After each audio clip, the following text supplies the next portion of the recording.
بسم اللہ الرحمن الرحیم۔ سنو کہانی کے معزز سامعین، السلام علیکم۔ آج کی اس ویڈیو میں حضرت ہود علیہ السلام اور ان کے قبیلے عاد پر اللہ تعالیٰ کے ہوئے عذاب کے بارے میں بتایا جائے گا۔ حضرت ہود علیہ السلام عرب کے قبیلے عاد سے تعلق رکھتے تھے جو عمان میں رہائش پذیر تھا۔ آپ کا قبیلہ سام بن نوح کی اولاد سے تھا۔ آپ اپنی قوم کے ایک شریف خاندان سے تھے جنہیں اللہ تعالیٰ نے ان کی قوم کی ہدایت کے لیے نبی بنا کر بھیجا۔ اللہ تعالیٰ نے آپ علیہ السلام کا ذکر قرآن مجید میں 7 مقامات پر فرمایا ہے اور ایک پوری سورت بھی آپ علیہ السلام کے نام سے نازل فرمائی۔ قوم نوح کی ہلاکت کے بعد اللہ تعالیٰ نے قوم عاد کو زمین پر آباد کیا۔ یہ لوگ جسمانی طور پر بڑے مضبوط، قد آور اور بڑی بڑی عمارتیں بنانے میں ماہر تھے۔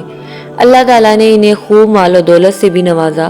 قوم عاد اپنی جسمانی قوت کے غرور میں اتنی آگے بڑھی کہ اس نے اللہ کو بلا کر اپنے ہی ہاتھوں سے بنائے ہوئے بتوں کو اپنا معبود بنا کر ان کی عبادت شروع کر دی۔ ان کے 3 بڑے بت تھے جن کے نام سمد، سمود اور ہر تھے۔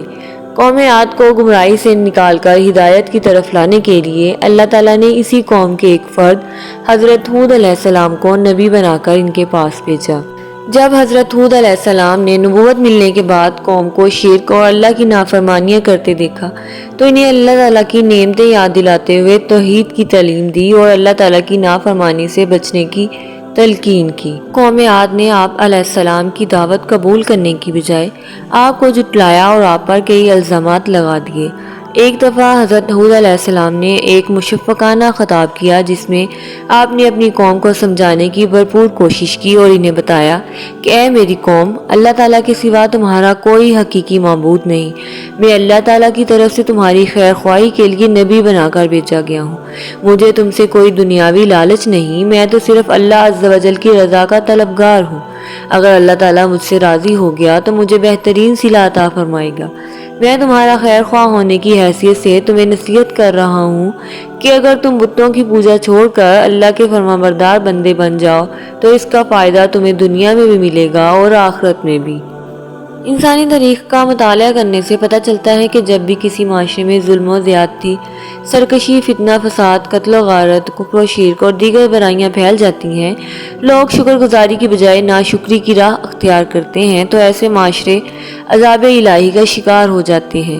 لیکن اگر یہی قومیں اپنے گناہوں سے باز آ جائیں اور اللہ کے حضور گڑ گڑا کر توبہ و استغفار کریں اور اللہ کے شکر گزار بندے بن جائیں تو نہ صرف اللہ تعالیٰ ان کو دی ہوئی نعمتوں میں اضافہ فرماتے ہیں بلکہ انہیں لمبے عرصے تک مزید نعمتوں سے فائدہ اٹھانے کا موقع دیتے ہیں، جیسا کہ حضرت ہود علیہ السلام نے دنیا اور آخرت کا فائدہ بتاتے ہوئے انہیں اپنے گناہوں پر شرمندہ ہونے اور توبہ و استغفار کی تلقین کی تاکہ اللہ رب العزت راضی ہو کر ان پر اپنی نعمتوں کی مزید بارش کر دے۔